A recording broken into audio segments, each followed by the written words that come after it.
Well, welcome back to Toronto. Always Thank wonderful you. to see you. And let me just start by saying you did such an awesome job in this. But Oh. I don't want to know. I mean, I want to know what it's like to be sitting in a room by yourself, spying on people. That's got to be kind of cool. Spying on people. Being the security, right? Yeah. And you think, I feel that sometimes we forget as customers that we're watched and being watched. So yeah, it was cool and fun to play that girl who gets to see everybody and everything and how awkward it can be sometimes. Yeah, I mean, your character, I mean, we'll talk about it in a second. She's going through some stuff, let's put it that. But those big box stores like the Walmarts and all that kind of stuff, did you go in? I didn't know that in English you call that big bucks. I didn't either until I read that from Is that- Gia's. oh, We perfect, were okay. talking because I've never called it a big box store. So But is that how she calls it? yes. Or, okay, Because that she makes more lives in a sense. small town, right? Okay. And she was explaining to me the other day Yeah.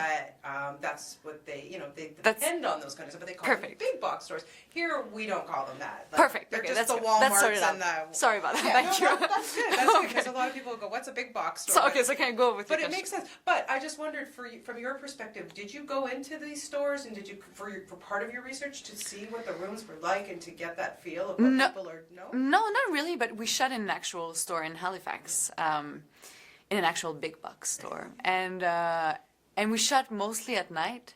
So it was so strange to shoot there and just have the store for ourselves, and you could hear the neons just the fluorescent, and you're just wondering how can you work here all day and all week, and no windows. And I know that Gia wanted that feeling of seclusion and just being sort of imprisoned in that box, and you sort of got that feeling while we were shooting there. Yeah. Excuse me. Your character Kate.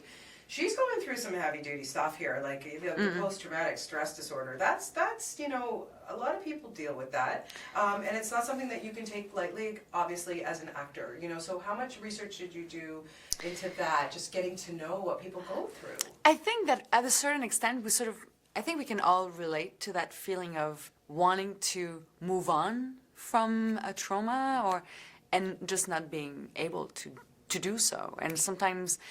And I think that for Kate, the thing is that she doesn't really want to move from there, because if you accept to move on, then you think that maybe you'll forget, or if you decide to feel something, then yeah, you'll feel something, and you don't want to feel the pain. You don't want to. So she's feeling secure in that really bubble. So she doesn't want to touch people. She doesn't want people to get near her. So it's like, leave me alone, and I don't know what I'll do, but I'll deal with it later. But for now, just leave me alone, and just that. And you can feel that period just goes on and on and on. And obviously, with her husband, well, intimacy. I mean, if you don't want him to touch you, and it's the same thing for you, then intimacy goes out the window. Yeah. So, and I don't know, as an audience, if you just want to shake her, or you like, do you empathize with her, or you just want to say, hey, but then once again, I think you just go back to your own feeling of sometimes not being able to get tougher through but you have to adversities. empathize. You don't know what kind of, if somebody's going through some major stress, like, for example, somebody coming back from war, and these are men Absolutely. and women who go through that, you have to, because you're not there. I couldn't even imagine going to war and dealing with that. So, yeah. Hey, however long it takes you to have to deal with something like that, I think that Absolutely.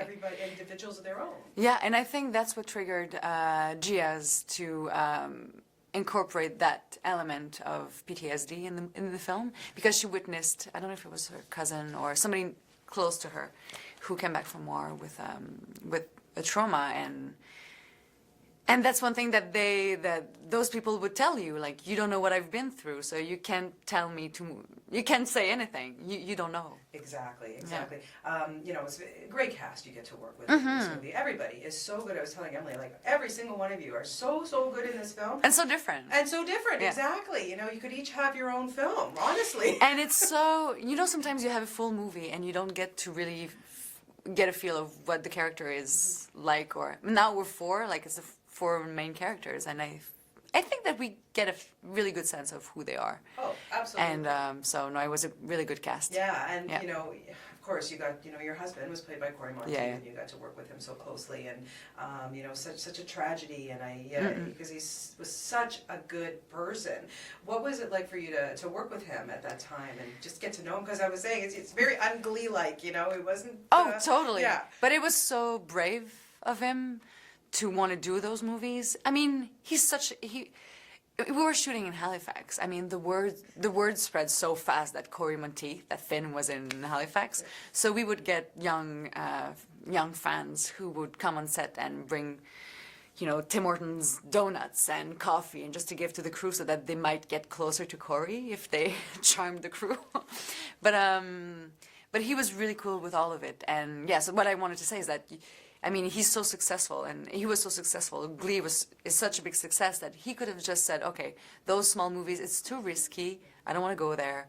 But no, he did, and he did it well and with passion. So it's, I think in a way, it's quite great that those movies were made and that he was part of them, and that we get now to see all the potential that he had, and that he got to see those movies. He got to see his performance, and he got to see that, yeah, okay, he can.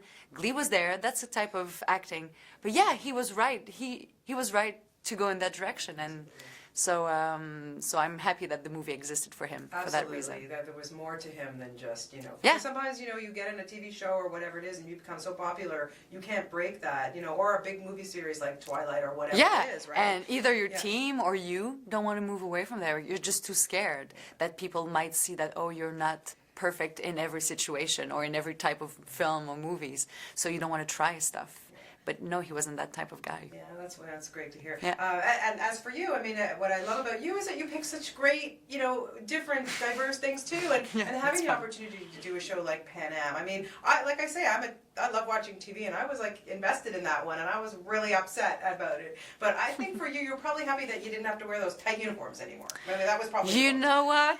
Those uniforms, no, it wasn't bad. It wasn't bad. I actually wish that sometimes I would wear them again. It gives you such, I mean, wearing the girdle and the long bra, it gives you such, I mean, your position is perfect already. And you just stand up for yourself, and I don't know, there's something that brings you in a certain direction. And you know that quote, like, dress for the job you want and not the job you have? And I feel that this is like, okay, I'm ready. What do you have for me? So, no, I miss the long bra and the girdle sometimes. Did they let you but keep not a on a bag? hot summer day. No, I get. Did they let you No. keep a bag? A Pan Am bag? You have one? Yes. Okay. Yes. Good. Okay, coming. We're coming. Okay, so I have too bad. I have so much more to. But anything coming up next that I need to talk to you about? Yes, I'm gonna be on Revenge. So we're shooting Revenge. She's all excited right now. But yeah, so I'm this new character on Revenge, starting September 29th. Margot the Marshal, and very fun character. Oh, I can't wait! Yeah. I'm all excited. So Okay, and awesome. it's good because it's on ABC again. So it's just great to develop that relationship with them, because Pan Am was on ABC as well. So it's no, it's good. I'm back. I'm really happy to be back on ABC. Well, I look forward to that.